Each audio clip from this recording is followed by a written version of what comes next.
Oh, should have been watching the countdown. My bad. Hey, Spicy Oatmeal, thank you for the follow. Really appreciate it. Welcome, welcome, everyone. No matter what time it is, no matter where you are, it's obviously bedtime. I, of course, am obvious. Here to read a bit more of Dracula to you this fine Friday evening, morning, afternoon, whatever it happens to be. Glad you're all here. I got my tea ready. I finally found my chapstick. It's only been 2 months that it's been missing. Probably should have just bought a new one. It was hiding.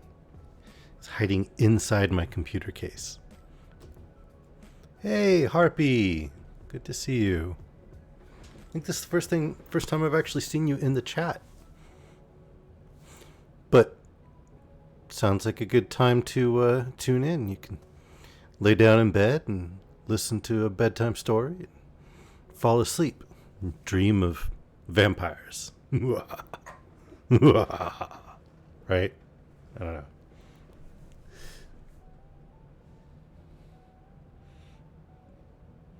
Well, I'm glad you decided to say hi, but I am also very glad that you've been enjoying it. That's good. And yes, fella, that is some serious skill in losing something. How did it end up inside my computer case is really the question that I'm asking. Because that doesn't make any sense whatsoever to me. I can't figure out the permutation of events that leads to being inside the computer case.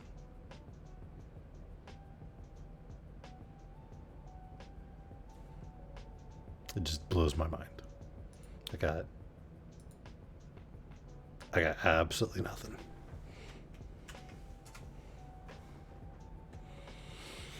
Totally bizarre to me. Oh, I thought we'd change up the poetry that we start with, though. Pick up a little Yeats. Seemed like that wouldn't be bad.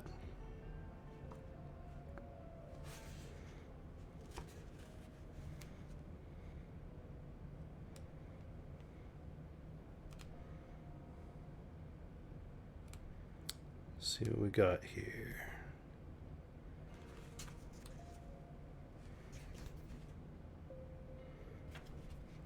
All right. Yeah, it was inside the case. I don't know. It's a thing. It happened. A little embarrassing. I finally grabbed a book cover for Dracula. Got him creeping down the castle in Transylvania, down the side of the stone wall. But let's see. Let's do two poems. We'll do On Being Asked for a War poem, and then I don't know if any of you have met Dakotan before. He's another streamer, but he's got a really adorable cat named Shadow. And so we'll do The Cat in the Moon as our second poem. If any of you do know Dakotan, you should tell him to check out the first few minutes of this VOD if he gets a chance. Poem for him and for Shadow. But On Being Asked for a War poem. I think it better that in times like these a poet keep his mouth shut, for in truth we have no gift to set a statesman right. He has had enough of meddling who can please a young girl in the indolence of her youth, or an old man upon a winter's night. Short and to the point. Yep, I definitely believe that, Vela. I'll have to tell him you said that. That he is a total stranger to you. Never met him before in your life. The Cat and the Moon. The cat went here and there, and the moon spun round like a top.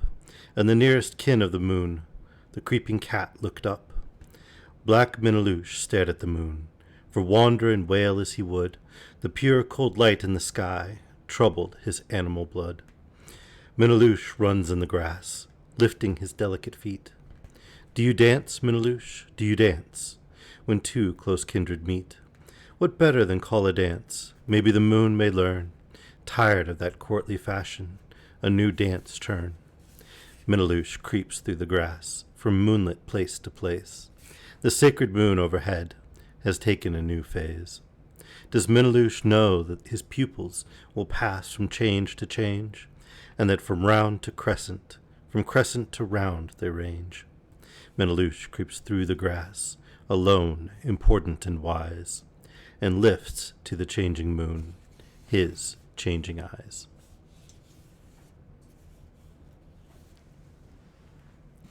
I totally didn't give him shadow. Okay. Yeah. I don't know about you giving him shadow, but you certainly seem to be giving him shade right now. Denying his very existence. Shame on you.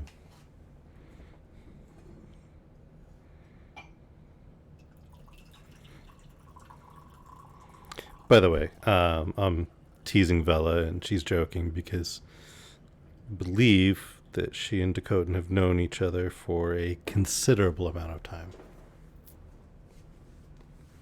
Like, longer than she's known me, and she's known me the better part of a decade, actually.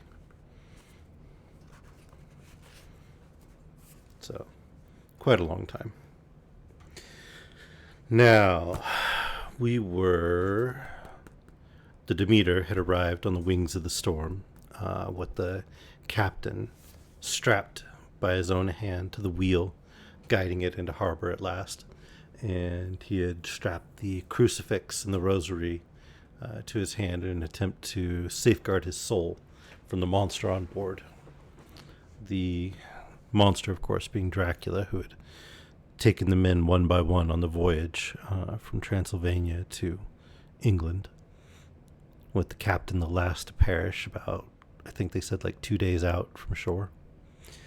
And I believe Dracula was the great black dog that jumped to shore and slaughtered one of the village dogs on his way in. And then we next saw Dracula again bending over the body of Lucy on the grave that she and Mina liked to sit on and watch the harbor and over the village when Lucy went wandering in her sleep in the night. And, of course, Mina seems to think that the wound on Lucy's neck was caused by the safety pin she used to pin a shawl around Lucy's neck, that somehow she had managed to pierce through the skin of her throat, and that's what caused the 2 little bite marks.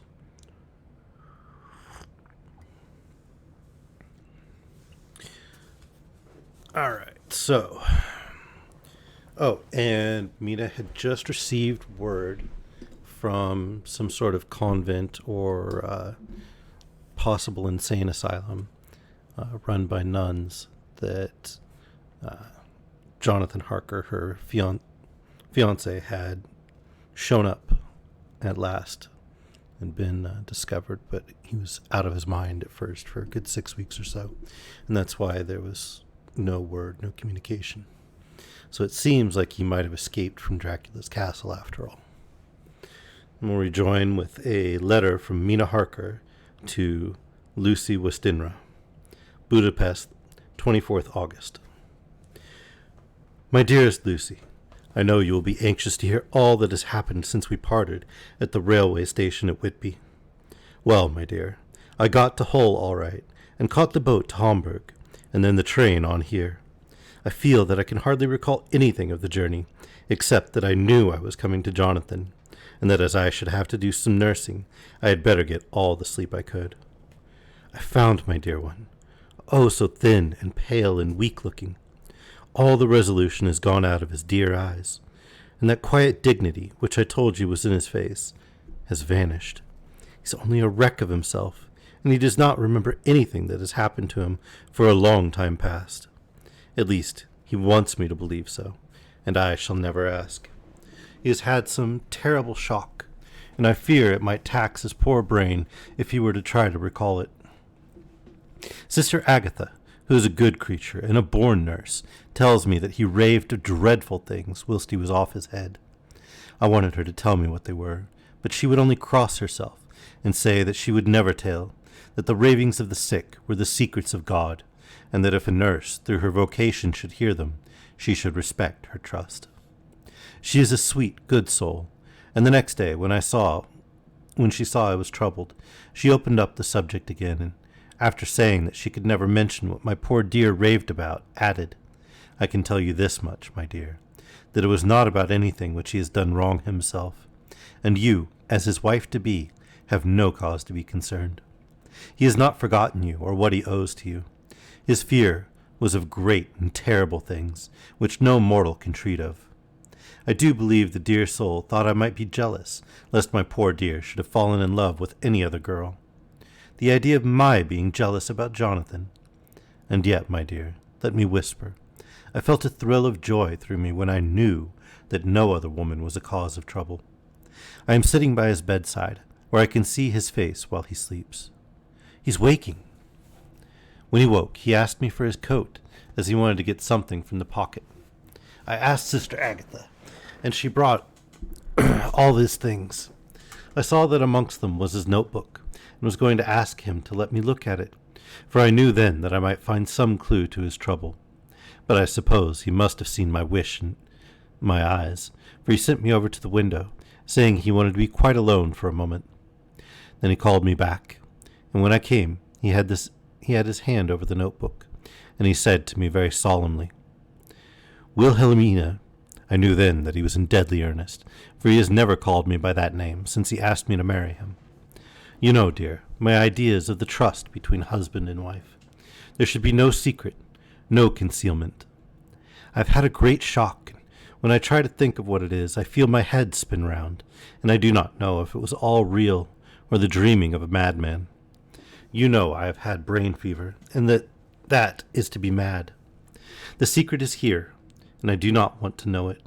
I want to take up my life here with our marriage. For, my dear, we had decided to be married as soon as the formalities are complete. Are you willing, Wilhelmina, to share my ignorance? Here is the book. Take it and keep it. Read it if you will, but never let me know, unless indeed some solemn duty should come upon me to go back to the bitter hours, asleep or awake, sane or mad, recorded here. He fell back exhausted, and I put the book under his pillow and kissed him. I've asked Sister Agatha to beg the Superior to let our wedding be this afternoon, and am waiting her reply. She has come, and she has told me that the chaplain of the English Mission Church has been sent for. We are to be married in an hour, or as soon after as Jonathan awakes. Lucy, the time has come and gone. I feel very solemn, but very, very happy. Jonathan woke a little after the hour, and all was ready, and he sat up in bed, propped up with pillows. Hey, little dude. Glad to see you. How are you?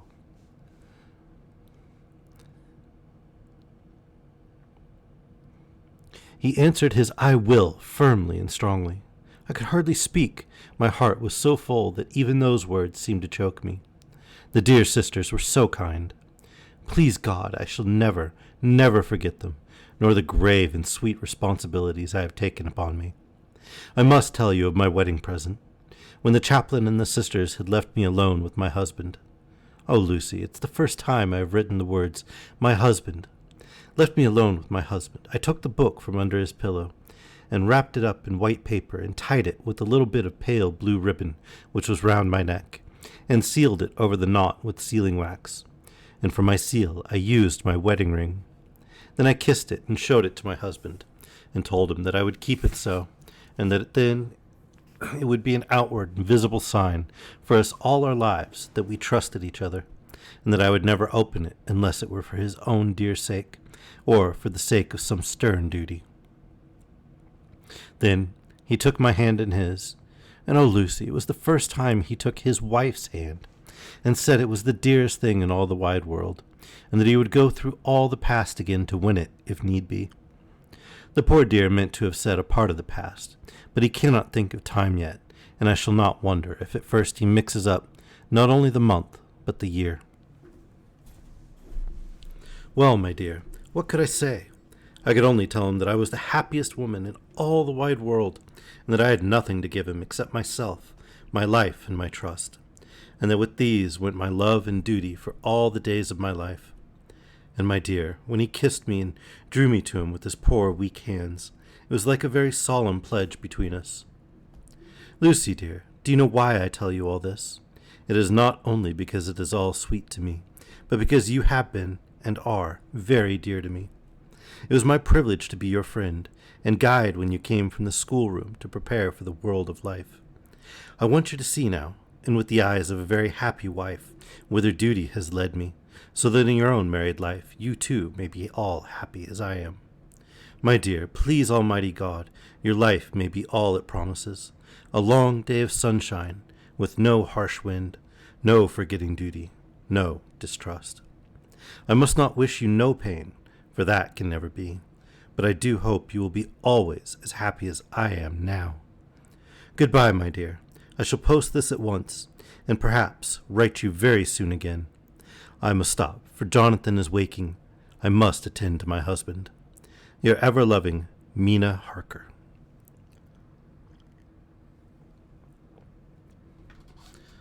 Well, I mean, she's maybe more happy than I would be to marry somebody currently inpatient in a mental asylum, but, you know, to each their own, I suppose.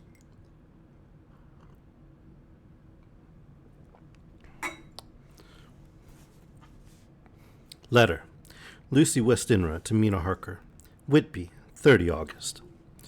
My dearest Mina, oceans of love and millions of kisses, and may you soon be in your own home with your husband. I wish you could be coming home soon enough to stay with us here. The strong air would soon restore Jonathan. It has quite restored me. I have an appetite like a cormorant, am full of life and sleep well. You'll be glad to know that I have quite given up walking in my sleep. I think I have not stirred out of my bed for a week, that is, when I once get into it at night. Arthur says I am getting fat. By the way, I forgot to tell you that Arthur is here. We have such walks and drives and rides and rowing and tennis and fishing together, and I love him more than ever. He tells me that he loves me more, but I doubt that, for at first he told me that he couldn't love me more than he did then. But this is nonsense.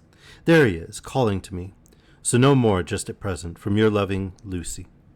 P.S. Mother sends her love. She seems better, poor dear. P.P.S. We are to be married on 28th September. Dr. Seward's Diary, 20th August.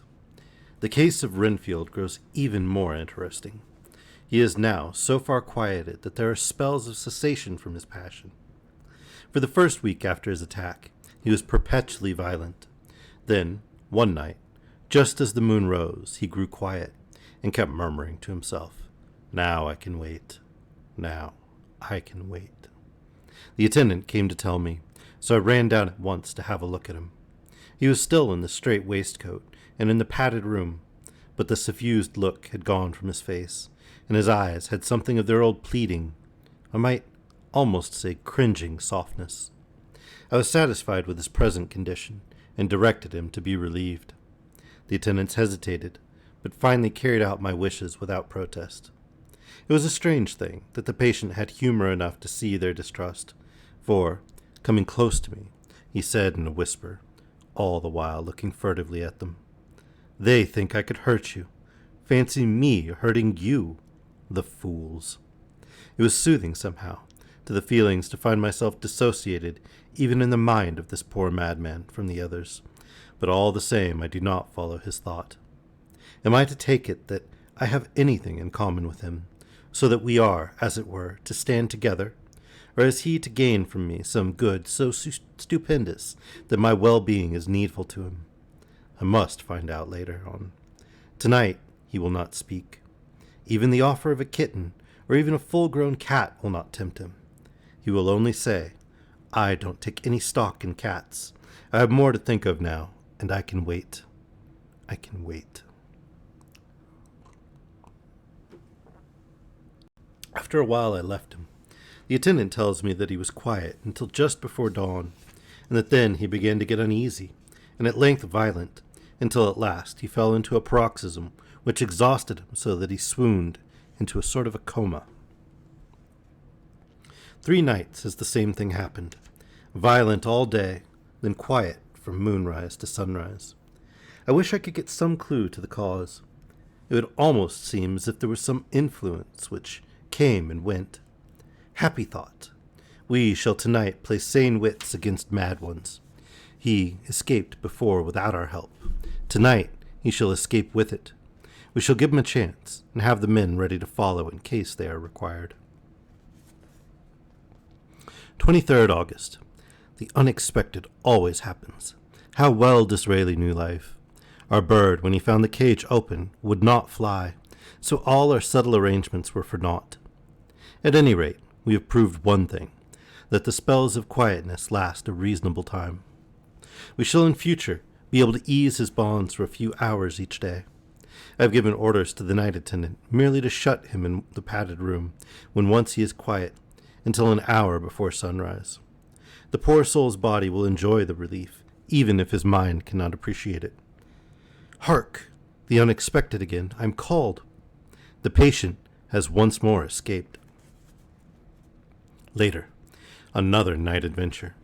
Renfield artfully waited until the attendant was entering the room to inspect. Then he dashed out past him and flew down the passage. I sent word for the attendants to follow. Again, he went into the grounds of the deserted house, and we found him in the same place, pressed against the old chapel door. When he saw me, he became furious, and had not the attendants seized him in time, he would have tried to kill me. As we were holding him, a strange thing happened. He suddenly redoubled his efforts, and then, as suddenly, grew calm. I looked round instinctively, but could see nothing. Then I caught the patient's eye and followed it, but could trace nothing as it looked into the moonlight sky, except a big bat, which was flapping its silent and ghostly way to the west. Bats usually wheel and flit about, but this one seemed to go straight on, as if it knew where it was bound for, or had some intention of its own. The patient grew calmer every instant, and presently said, "You needn't tie me. I shall go quietly." Without trouble we came back to the house. I feel there's something ominous in his calm, and shall not forget this night. Lucy Westenra's diary. Hillingham, 24th August. I must imitate Mina and keep writing things down. Then we can have long talks when we do meet. I wonder when it will be. I wish she was here with me again, for I feel so unhappy. Last night I seemed to be dreaming again, just as I was at Whitby. Perhaps it is the change of air, or getting home again. It is all dark and horrid to me, for I can remember nothing, but I am full of vague fear, and I feel so weak and worn out. When Arthur came to lunch, he looked quite grieved when he saw me, and I hadn't the spirit to try to be cheerful. I wonder if I could sleep in Mother's room tonight. I shall make an excuse and try. 25th August. Another bad night. Mother did not seem to take to my proposal. She seems not too well herself, and doubtless she fears to worry me. I tried to keep awake, and succeeded for a while, but when the clock struck 12, it waked me from a doze, so I must have been falling asleep. There was a sort of scratching or flapping at the window, but I did not mind it, and as I remember no more, I suppose I must have then fallen asleep. More bad dreams. I wish I could remember them. This morning I am horribly weak. My face is ghastly pale, and my throat pains me. It must be something wrong with my lungs, for I don't seem ever to get air enough. I shall try to cheer up when Arthur comes, or else I know he will be miserable to see me so. Letter. Arthur Holmwood to Dr. Seward. Albemarle Hotel, 31st August. My dear Jack, I want you to do me a favor. Lucy is ill. That is, she has no special disease, but she looks awful and is getting worse every day. I've asked her if there is any cause. I do not dare to ask her mother, for to disturb the poor lady's mind about her daughter in her present state of health would be fatal. Mrs. Westenra has confided to me that her doom is spoken. Disease of the heart. The poor Lucy does not know it yet. I am sure that there is something preying on my dear girl's mind. I am almost distracted when I think of her. To look at her gives me a pang. I told her I should ask you to see her, and though she demurred at first, I know why, old fellow, she's finally consented. It will be a painful task for you, I know, old friend, but it is for her sake, and I must not hesitate to ask, or you to act. You are to come to lunch at Hillingham tomorrow, 2 o'clock, so as not to arouse any suspicion in Mrs. Westenra, and after lunch Lucy will take an opportunity of being alone with you. I shall come in for tea, and we can go away together. I am filled with anxiety, and want to consult with you alone as soon as I can after you have seen her. Do not fail. Arthur. Telegram. Arthur Holmwood to Seward. 1st September. Am summoned to see my father, who is worse. Am writing. Write me fully by tonight's post to ring. Wire me if necessary. Letter from Dr. Seward to Arthur Holmwood. 2nd September. My dear old fellow, with regard to Miss Westenra's health, I hasten to let you know at once that in my opinion there is not any functional disturbance or any malady that I know of. At the same time, I am not by any means satisfied with her appearance. She is woefully different from what she was when I saw her last. Of course, you must bear in mind that I did not have full opportunity of examination, such as I should wish. Our very friendship makes a little difficulty which not even medical science or custom can bridge over. I had better tell you exactly what happened, leaving you to draw, in a measure, your own conclusions. I shall then say what I have done and propose doing. I found Miss Westenra in seemingly gay spirits. Her mother was present, and in a few seconds I made up my mind that she was trying all she knew to mislead her mother and prevent her from being anxious.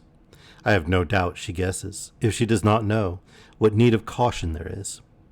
We lunched alone, and as we all exerted ourselves to be cheerful, we got, as some kind of reward for our labors, some real cheerfulness among us. Then Mrs. Westenra went to lie down, and Lucy was left with me. We went into her boudoir. Until we got there, her gaiety remained, for the servants were coming and going. As soon as the door was closed, however, the mask fell from her face, and she sank down into a chair with a great sigh, and hid her eyes with her hand. When I saw that her high spirits had failed, I at once took advantage of her reaction to make a diagnosis. She said to me very sweetly, "I cannot tell you how I loathe talking about myself." I reminded her that a doctor's confidence was sacred, but that you were grievously anxious about her. She caught on to my meaning at once, and settled that matter in a word. Tell Arthur everything you choose. I do not care for myself, but all for him. So I am quite free. I could easily see that she is somewhat bloodless, but I could not see the usual anemic signs, and by chance I was actually able to test the quality of her blood, for in opening a window which was stiff a cord gave way, and she cut her hand slightly with broken glass. It was a slight matter in itself, but it gave me an evident chance, and I secured a few drops of the blood and have analyzed them. The qualitative analysis gives a quite normal condition, and shows, I should infer, in itself a vigorous state of health. In other physical matters I was quite satisfied that there is no need for anxiety, but as there must be a cause somewhere, I have come to the conclusion that it must be something mental. She complains of difficulty in breathing satisfactorily at times, and of heavy, lethargic sleep, with dreams that frighten her, but regarding which she can remember nothing. She says that as a child she used to walk in her sleep, and that when in Whitby the habit came back, and that once she walked out in the night and went to Eastcliff, where Miss Murray found her, but she assures me that of late the habit has not returned. I am in doubt, and so have done the best thing I know of. I have written to an old friend and master, Professor Van Helsing of Amsterdam, who knows as much about obscure diseases as anyone in the world. I have asked him to come over, and as you told me that all things were to be at your charge, I have mentioned to him who you are and your relations to Miss Westenra. This, my dear fellow, is in obedience to your wishes, for I am only too proud and happy to do anything I can for her.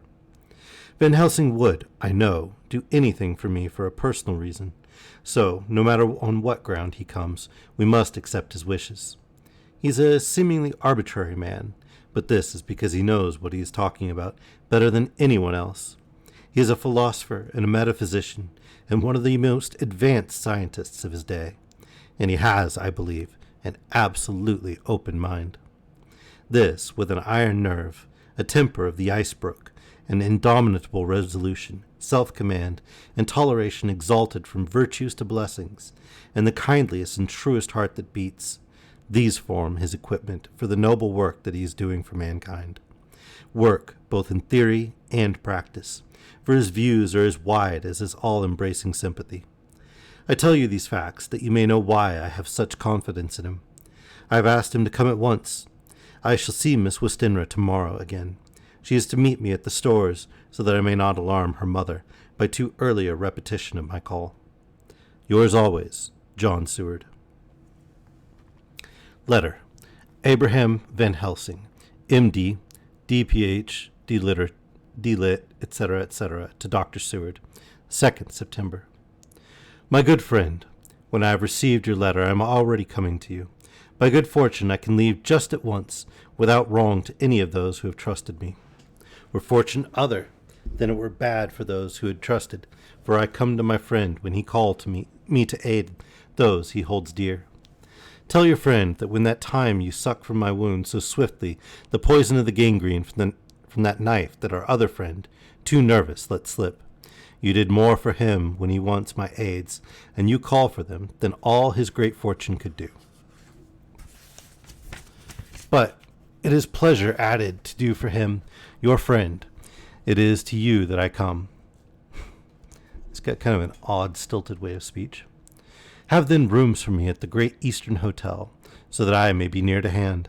And please it so arrange that we may see the young lady, not too late on tomorrow, for it is likely that I may have to return here that night. But if need be, I shall come again in 3 days, and stay longer if it must. Till then, goodbye, my friend John.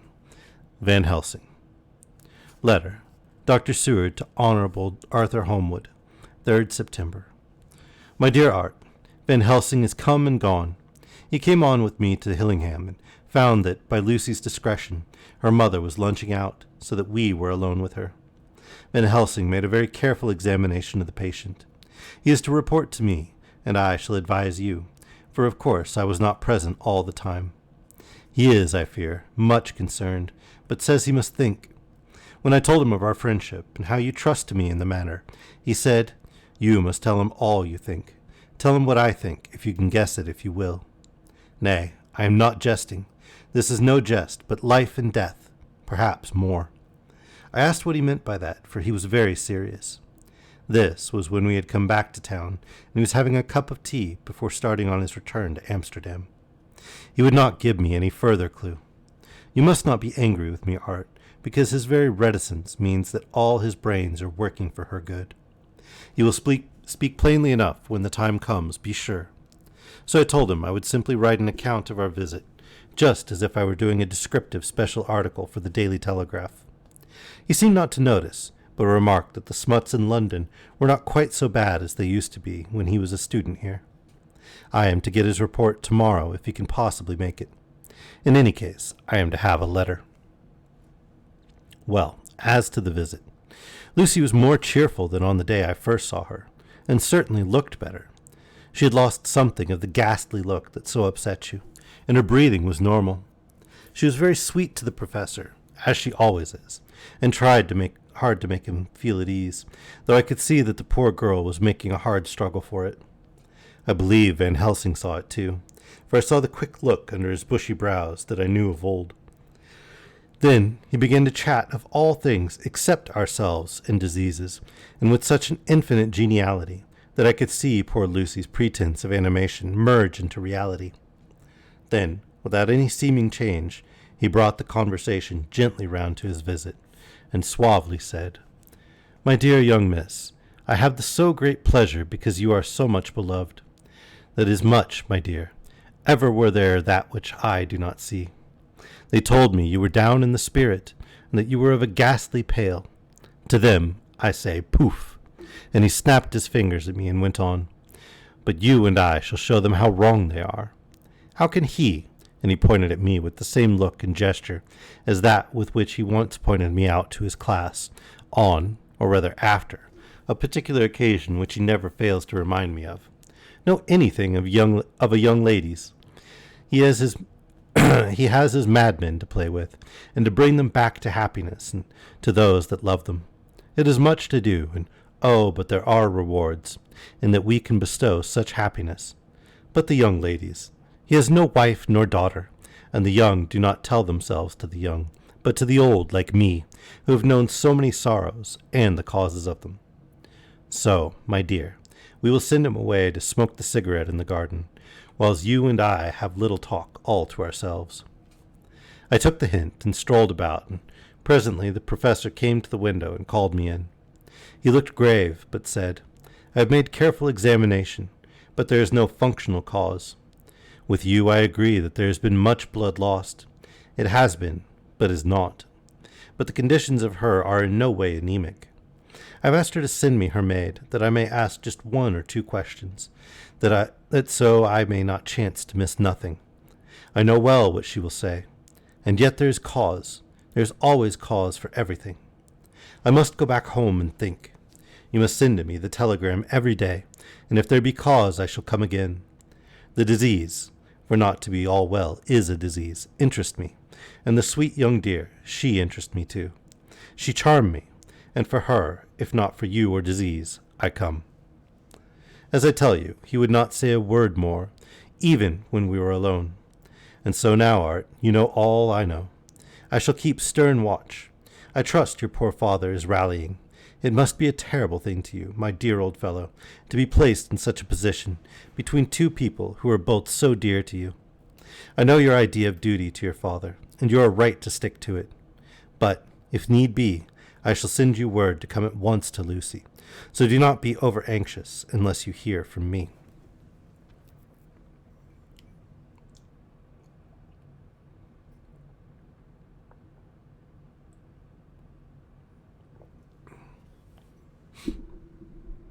For a second there, I thought the ball had stopped on the Sisyphus.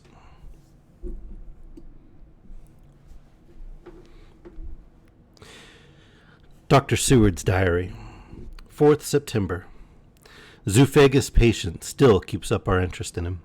He had only 1 outburst, and that was yesterday at an unusual time.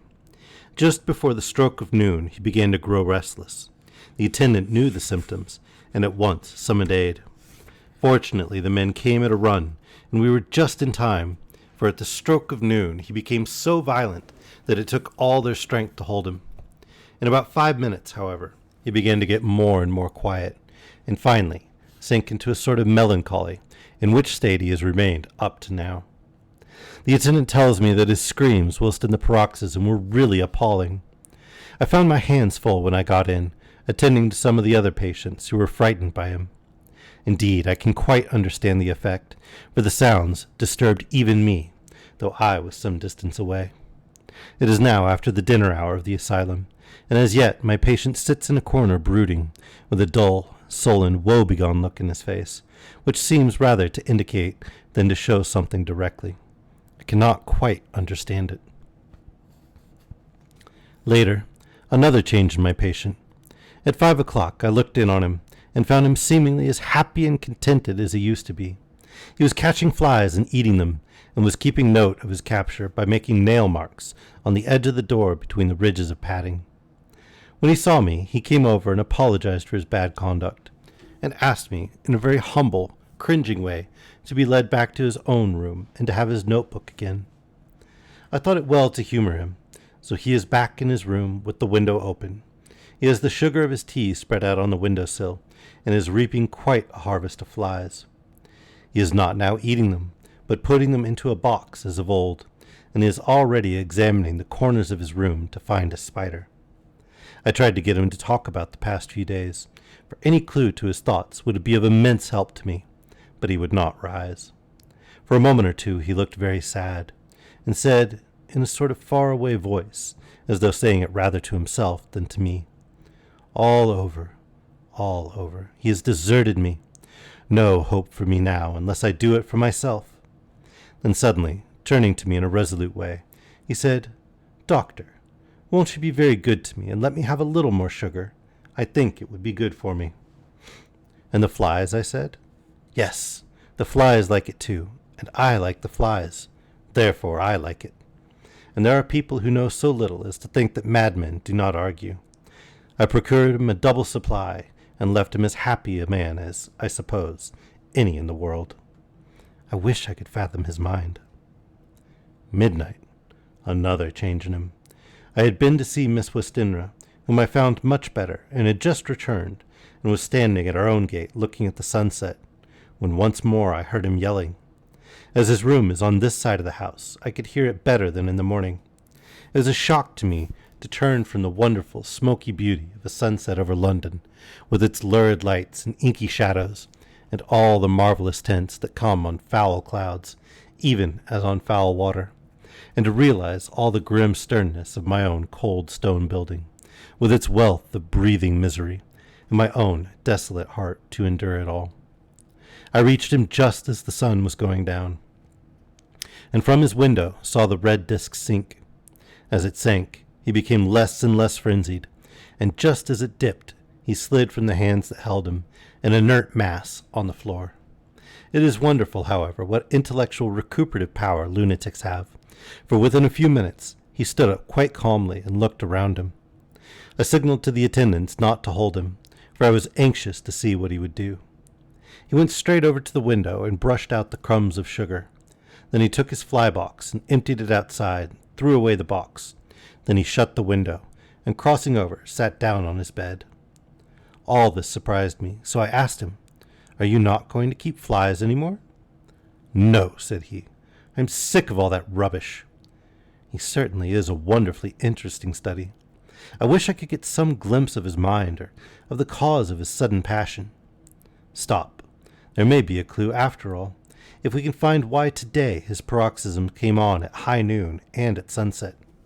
Can it be that there's a malign influence of the sun at periods which affect certain natures, as at times the moon does others? We shall see. Telegram, Seward, London, to Van Helsing, Amsterdam. 4th September. Patient still better today. Telegram, Seward, London, to Van Helsing, Amsterdam. 5th September. Patient greatly improved. Good appetite. Sleeps naturally. Good spirits. Color coming back. Telegram, Seward, London, to Van Helsing, Amsterdam. 6th September. Terrible change for the worse. Come at once. Do not lose an hour. I hold over telegram to Homewood till I have seen you. Chapter 10. Letter, Dr. Seward to Honorable Arthur Homewood, 6th of September. My dear Art, my news today is not so good. Lucy this morning had gone back a bit. There is, however, one good thing which has arisen from it. Mrs. Westenra was naturally anxious concerning Lucy, and has consulted me professionally about her. I took advantage of the opportunity, and told her that my old master, Van Helsing, the great specialist, was coming to stay with me, and that I would put her in his charge conjointly with myself, so now we can come and go without alarming her unduly, for a shock to her would mean sudden death, and this, in Lucy's weak condition, might be disastrous to her. We are hedged in with difficulties, all of us, my poor old fellow, but please God we shall come through them all right. If any need, I shall write, so that if you do not hear from me, take it for granted that I am simply waiting for news. In haste, yours ever, John Seward. Dr. Seward's Diary. 7th of September. The first thing Van Helsing said to me when we met at Liverpool Street was, "Have you said anything to our young friend, the lover of her?" "No," I said. "I waited till I had seen you, as I said in my telegram.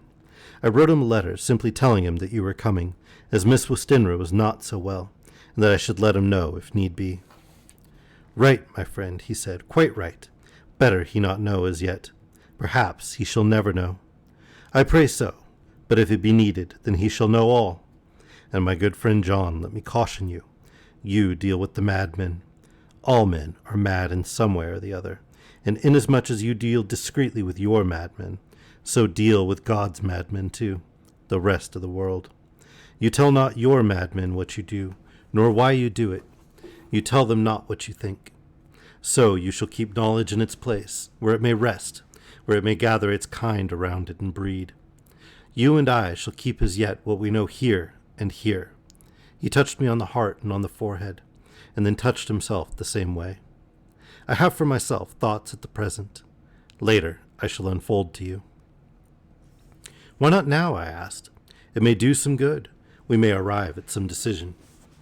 He stopped and looked at me and said, My friend John, when the corn is grown, even before it is opened, while the milk of its mother earth is in him, and the sunshine has not yet begun to paint him with his gold, the husbandman, he pull the ear and rub him between his rough hands, and blow away the green chaff, and say to you, Look, he is good corn, he will make good crop when the time comes.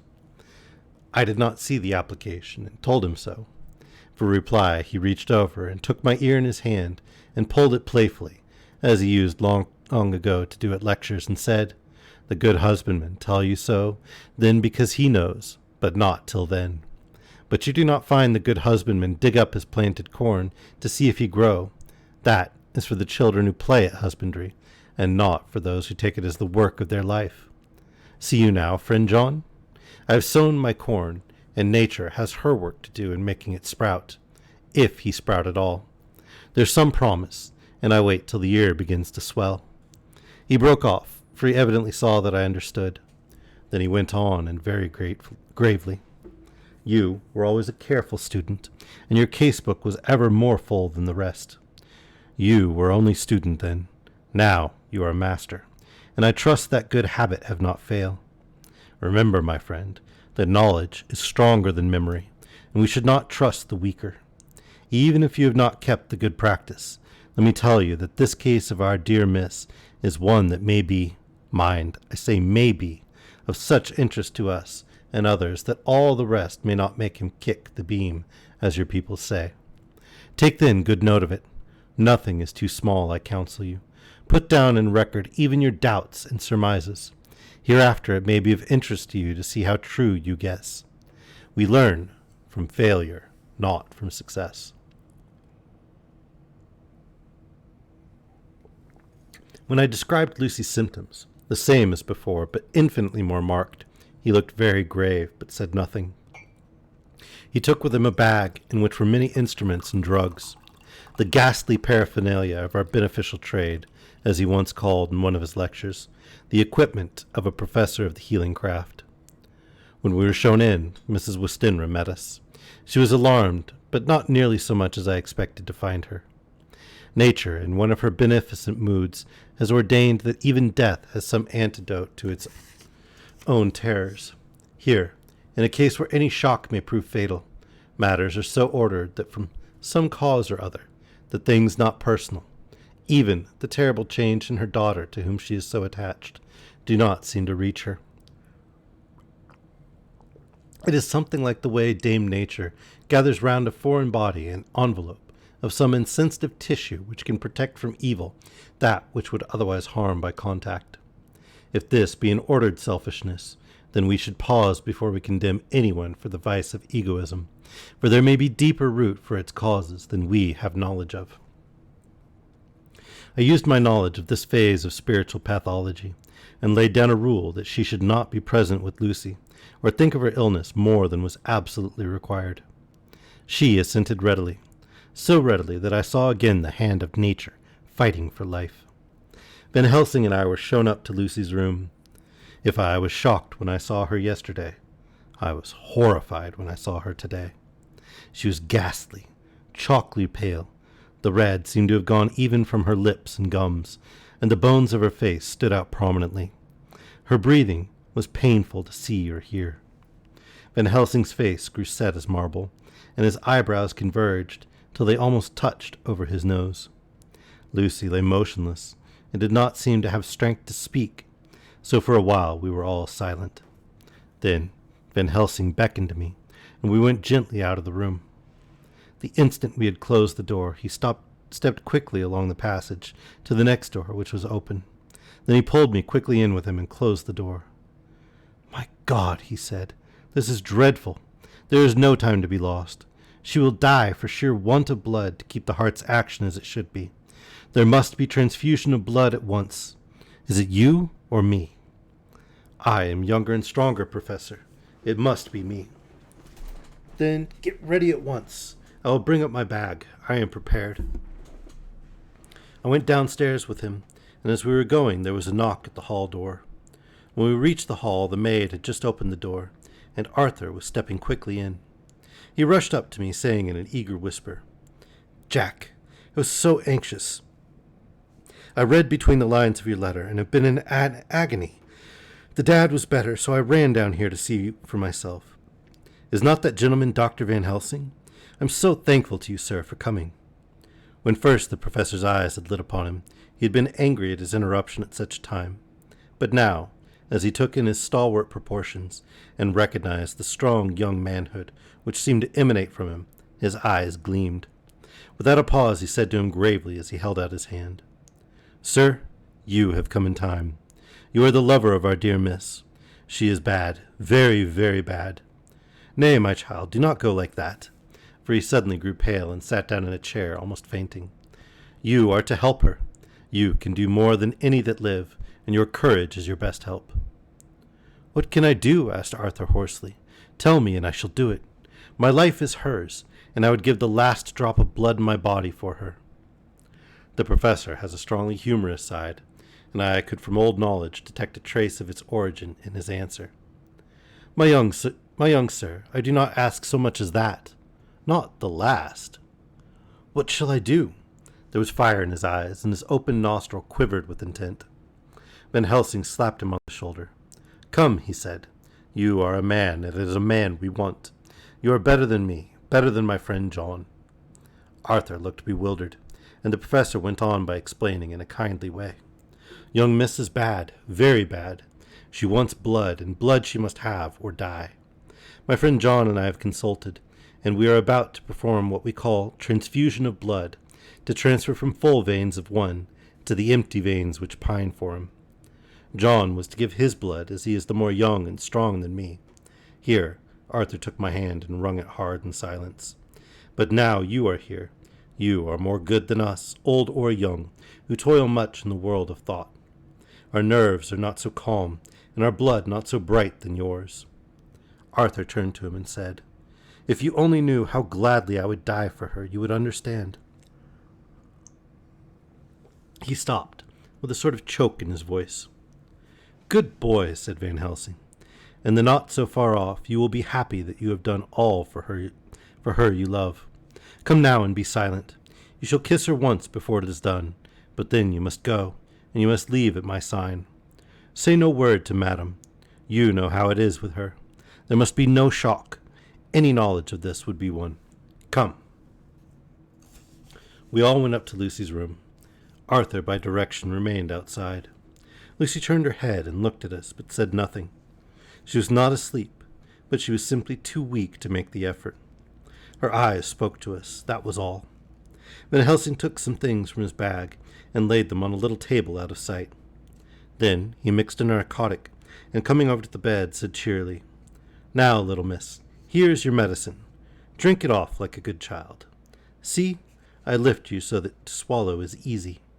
Yes, she had made the effort with success. It astonished me how long the drug took to act. This, in fact, marked the extent of her weakness. The time seemed endless until sleep began to flicker in her eyelids. At last, however, the narcotic began to manifest its potency, and she fell into a deep sleep. When the professor was satisfied, he called Arthur into the room and bade him strip off his coat. Then he added, "You may take that one little kiss, whilst I bring over the table. Friend John, help to me." So neither of us looked whilst he bent over her. Van Helsing, turning to me, said, "He is so young and strong, and a blood so pure that we need not defibrillate it." Then, with swiftness but with absolute method, Van Helsing performed the operation. As the transfusion went on, something like life seemed to come back to poor Lucy's cheeks, and through Arthur's growing pallor, the joy of his face seemed absolutely to shine. After a bit I began to grow anxious, for the loss of blood was telling on Arthur, strong man as he was. It gave me an idea of what a terrible strain Lucy's system must have undergone, that what weakened Arthur only partially restored her. But the professor's face was set, and he stood watch in hand, and with his eyes fixed now on the patient and now on Arthur. I could hear my own heart beat. Presently he said in a soft voice, "Do not stir an instant. It is enough. You attend him. I will look to her. When all was over, I could see how much Arthur was weakened.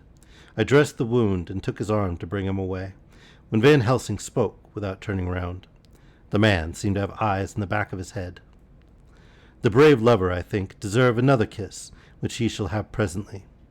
And as he had now finished his operation, he adjusted the pillow to the patient's head.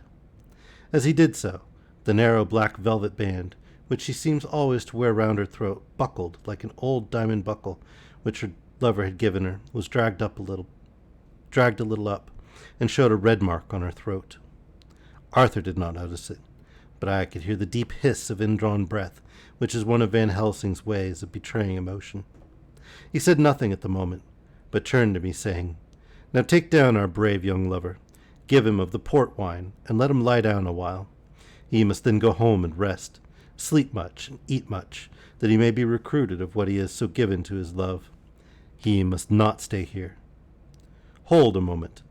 I may take it, sir, that you are anxious of result.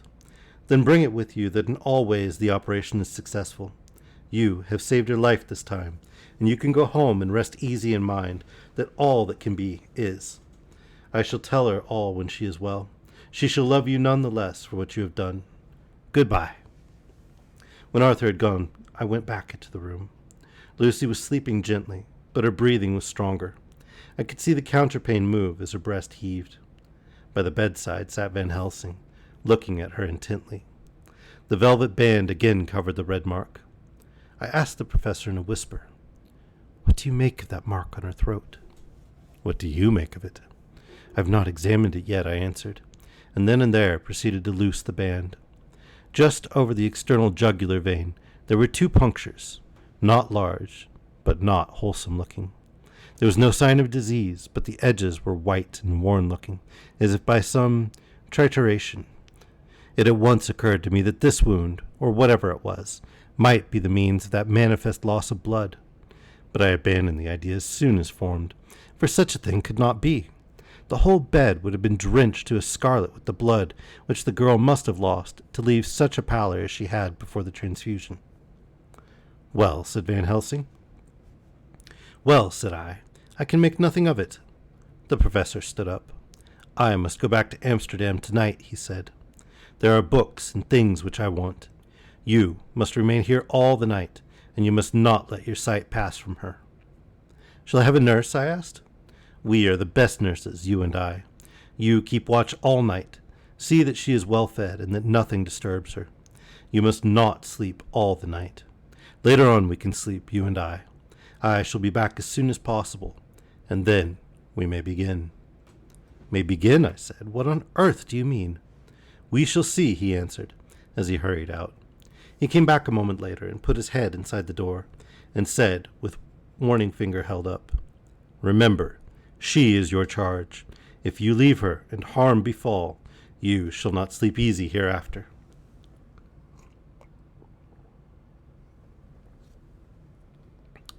Dr. Seward's diary continued.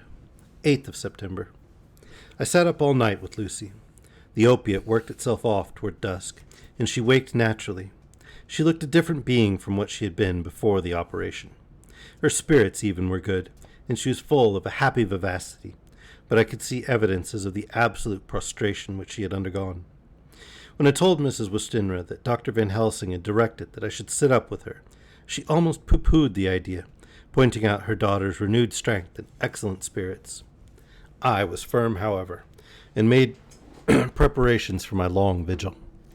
When her maid had prepared her for the night, I came in, having in the meantime had supper, and took a seat by the bedside.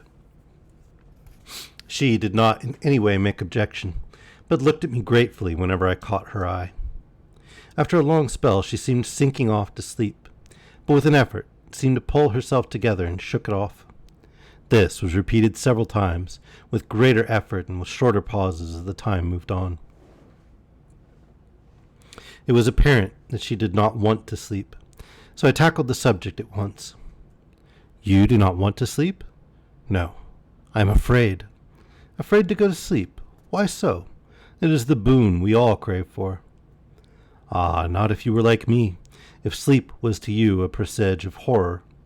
A presage of horror? What on earth do you mean? I don't know. Oh, I don't know. And that is why it is so terrible. All this weakness comes to me in sleep, until I dread the very thought. But, my dear girl, you may sleep tonight. I am here watching you, and I can promise that nothing will happen. Ah, I can trust you.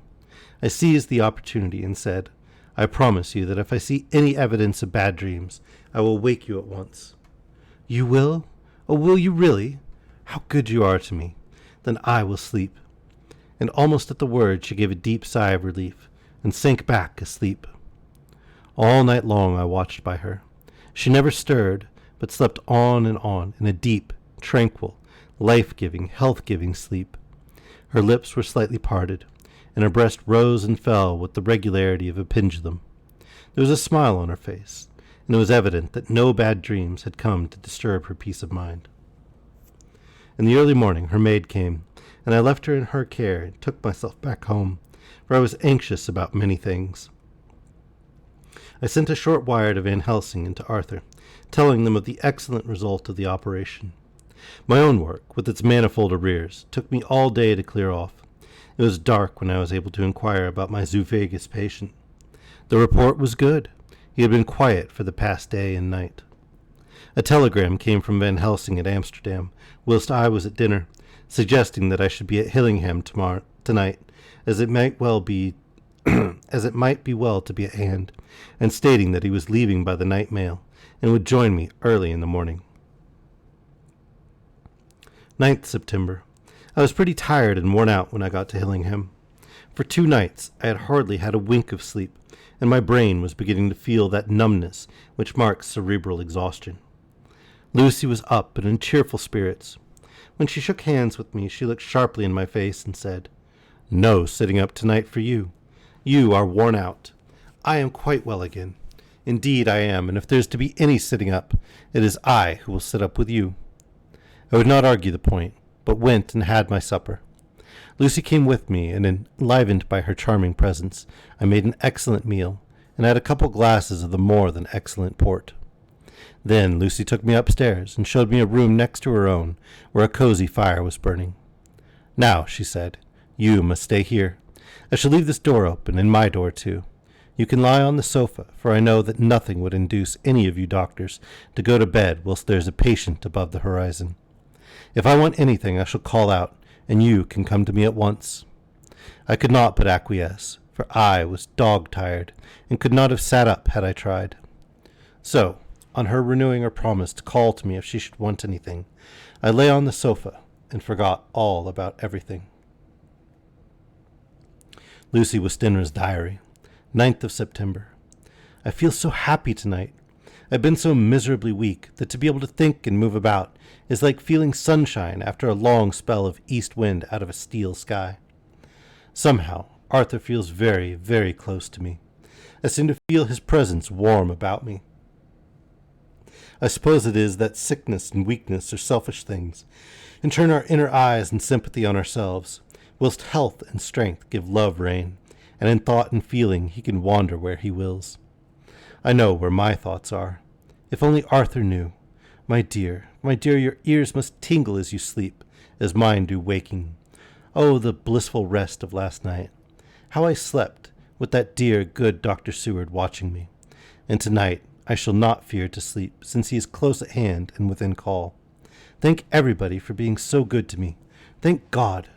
Good night, Arthur. Dr. Seward's diary. 10th of September. I was conscious of the professor's hand on my head, and started awake all in a second. That is one of the things we learn in an asylum, at any rate. "And how is our patient?" "Well, when I left her, or rather, when she left me," I answered. "Come, let us see," he said, and together we went into the room. The blind was down, and I went over to raise it gently, whilst Van Helsing stepped, with his soft, cat-like tread, over to the bed. As I raised the blind and the morning sunlight flooded the room, I heard the professor's low hiss of inspiration, and knowing its rarity, a deadly fear shot through my heart. As I passed over, he moved back, and his exclamation of horror, "Gott in Himmel!" needed no enforcement from his agonized face. He raised his hand and pointed to the bed, and his iron face was drawn and ashen white. I felt my knees begin to tremble. There, on the bed, seemingly in a swoon, lay poor Lucy, more horribly white and wan-looking than ever. Even the lips were white, and the gums seemed to have shrunken back from the teeth, as we sometimes see in a corpse after a prolonged illness. Van Helsing raised his foot to stamp in anger, but the instinct of his life and all the long years of habit stood to him, and he put it down again softly. "Quick," he said, "bring the brandy." I flew to the dining room and returned with the decanter. He wetted the poor white lips with it, and together we rubbed palm and wrist and heart. He felt her heart, and after a few moments of agonizing suspense said, "It is not too late. It beats, though but feebly. All our work is undone. We must begin anew. There is no young Arthur here now. I have to call on you yourself this time, friend John." As he spoke, he was dipping into his bag and producing the instruments for transfusion. I had taken off my coat and rolled up my shirt sleeve. There was no possibility of an opiate just at present, and no need of one, and so without a moment's delay we began the operation. After a time, it did not seem a short time either, for the draining away of one's blood, no matter how willingly it be given, is a terrible feeling. Van Helsing held up a warning finger. "Do not stir," he said, "but I fear that with growing strength she may wake, and that would make danger, oh, so much danger. But I shall precaution take. I shall give hypodermic injection of morphia." He proceeded then, swiftly and deftly, to carry out his intent. The effect on Lucy was not bad, for the faint seemed to merge subtly into the necrotic sleep. It was with a feeling of personal pride that I could see a faint tinge of color steal back into the pallid cheeks and lips. No man knows, till he experiences it, what it is to feel his own lifeblood drawn away into the veins of the woman he loves. The professor watched me critically. "That will do," he said. "Already?" I remonstrated. "You took a great deal more from art." To which he smiled a sad sort of smile as he replied, "He is her lover, her fiancé. You have work, much work to do for her and for others, and the present will suffice." When we stopped the operation, he attended to Lucy, whilst I applied digital pressure to my own incision. I laid down whilst I waited his leisure to attend to me, for I felt faint and a little sick. By and by he bound up my wound, and sent me downstairs to get a glass of wine for myself. As I was leaving the room, he came after me, and half whispered, "Mind, nothing must be said of this. If our young lover should turn up unexpected, as before, no word to him. It would at once frighten him, and enjealous him too. That there must be none. So." When I came back, he looked at me carefully, and then said, "You are not much the worse. Go into the room and lie on your sofa and rest a while. Then have much breakfast, and come here to me." I followed out his orders, for I knew how right and wise they were. I had done my part, and now my next duty was to keep up my strength. I felt very weak, and in the weakness lost something of the amazement at what had occurred. I fell asleep on the sofa, however, wondering over and over again how Lucy had made such a retrograde movement, and how she could have been drained of so much blood with no sign anywhere to show for it. I think I must have continued my wonder in my dreams, for, sleeping and waking, my thoughts always came back to the little punctures in her throat, and the ragged, exhausted appearance of their edges, tiny though they were. Lucy slept well into the day, and when she woke, she was fairly well and strong, though not nearly so much so as the day before. When Van Helsing had seen her, he went out for a walk, leaving me in charge, with strict injunctions that I was not to leave her for a moment. I could hear his voice in the hall, asking the way to the nearest telegraph office. Lucy chatted with me freely and seemed quite unconscious that anything had happened. I tried to keep her amused and interested. When her mother came up to see her, she did not notice any change whatever, but said to me gratefully, "We owe you so much, Dr. Seward, for all you have done, but you really must now take care not to overwork yourself. You are looking pale yourself. You want a wife to nurse and look after you a bit. That you do." As she spoke, Lucy turned crimson, though it was only momentarily, for her poor, wasted veins could not stand for long such an unwanted drain to the head. The reaction came in excessive pallor as she turned imploring eyes on me. I smiled and nodded and laid my finger on my lips. With a sigh, she sank back amid her pillows. Van Helsing returned in a couple of hours, and presently said to me, "Now you go home, and eat much and drink enough. Make yourself strong. I stay here tonight, and I shall sit up with little miss myself. You and I must watch the case, and we must have none other to know. I have grave reasons. No, do not ask them. Think what you will. Do not fear to think even the most not probable. Good night." In the hall, 2 of the maids came to me, and asked if they or either of them might not sit up with Miss Lucy. They implored me to let them, and when I said it was Dr. Van Helsing's wish that either he or I should sit up, they asked me quite piteously to intercede with the foreign gentleman. I was much touched by their kindness. Perhaps it is because I am weak at present, and perhaps because it was on Lucy's account that their devotion was manifested, for over and over again have I seen similar instances of women's kindness. I got back here in time for a late dinner, went my rounds, all well, and set this down whilst waiting for sleep. It is coming. 11th of September. This afternoon I went over to Hillingham, found Van Helsing in excellent spirits, and Lucy much better. Shortly after I had arrived, a big parcel from abroad came for the professor. He opened it with much impressment, assumed, of course, and showed a great bundle of white flowers. "These are for you, Miss Lucy," he said. "For me? Oh, Dr. Van Helsing." "Yes, my dear, but not for you to play with. These are medicines." Here Lucy made a wry face. "Nay, but they are not to take in a decoction or in a nauseous form, so you need not snub that so charming nose, or I shall point out to my friend Arthur what woes he may have to endure in seeing so much beauty that he loves so much distort. Aha, my pretty miss, that brings the so nice nose all straight again. This is medicinal, but you do not know how. I put him in your window. I make pretty wreath and hang him round your neck, so that you sleep well. Oh yes, they, like the lotus flower, make your trouble forgotten. It smells so like the waters of Lethe, and of that fountain of youth that the conquistadors sought for in the Floridas, and find him all too late."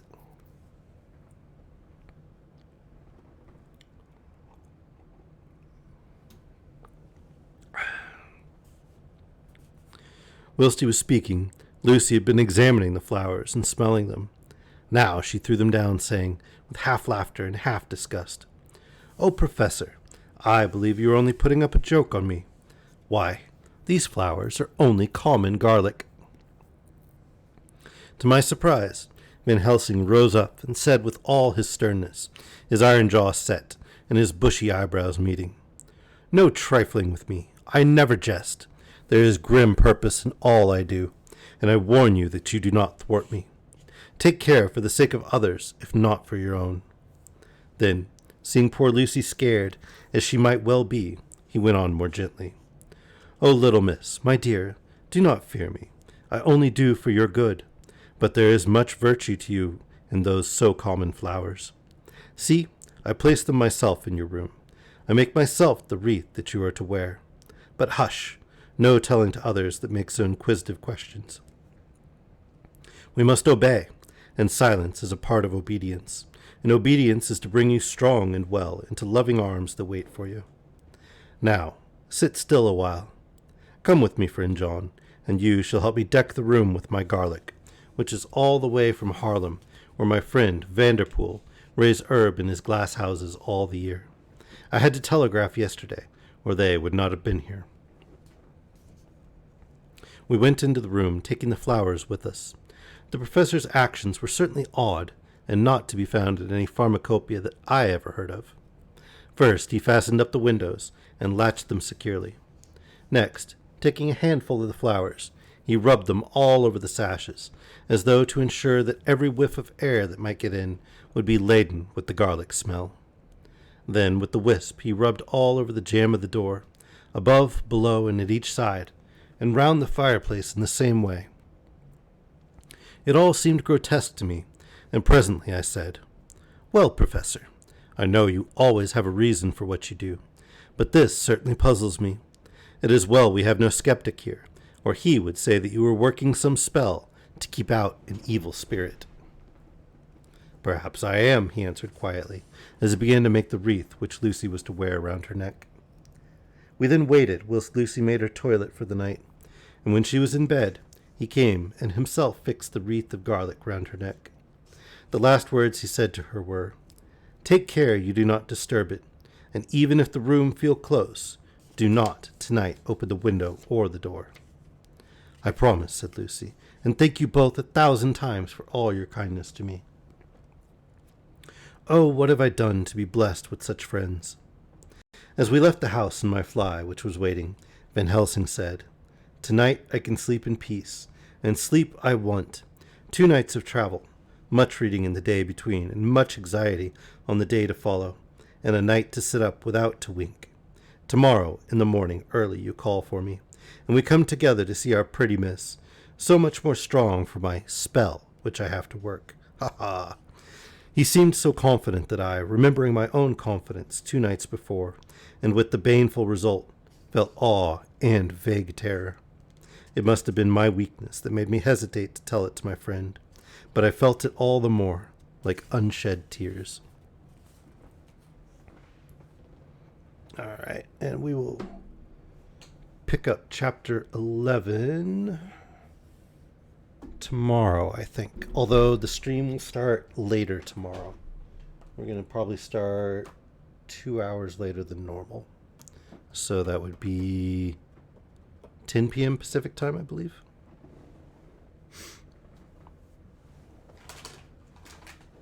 Sorry about that. I have an obligation. First thing that I need to take care of. But I will be available after that. What do you guys think of the story so far? Have any of you actually read Dracula? It is a little different than some of the adaptations.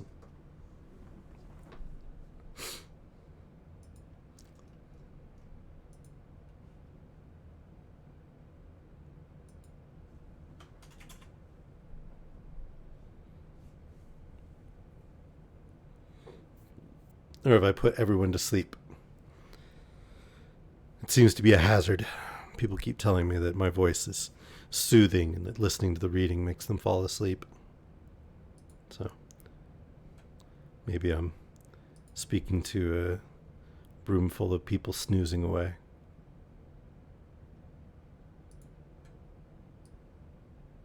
Oh, Vela's still here.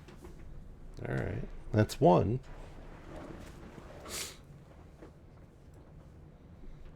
Well, I do hope you wake up too. I know sometimes you fall asleep when you put them to bed.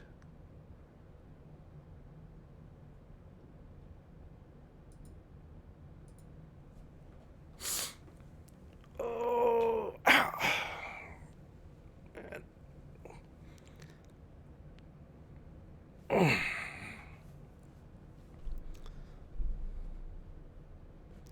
Fair enough.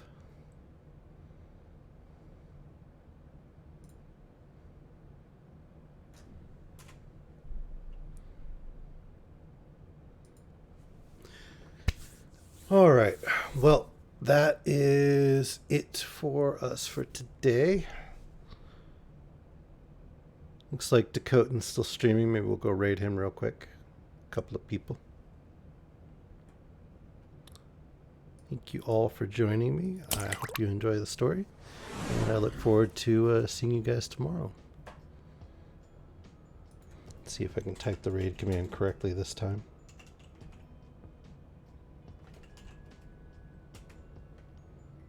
Yeah, there we go.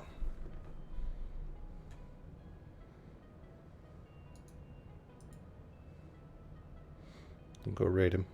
He's playing Pokemon Shield and Sword or something like that.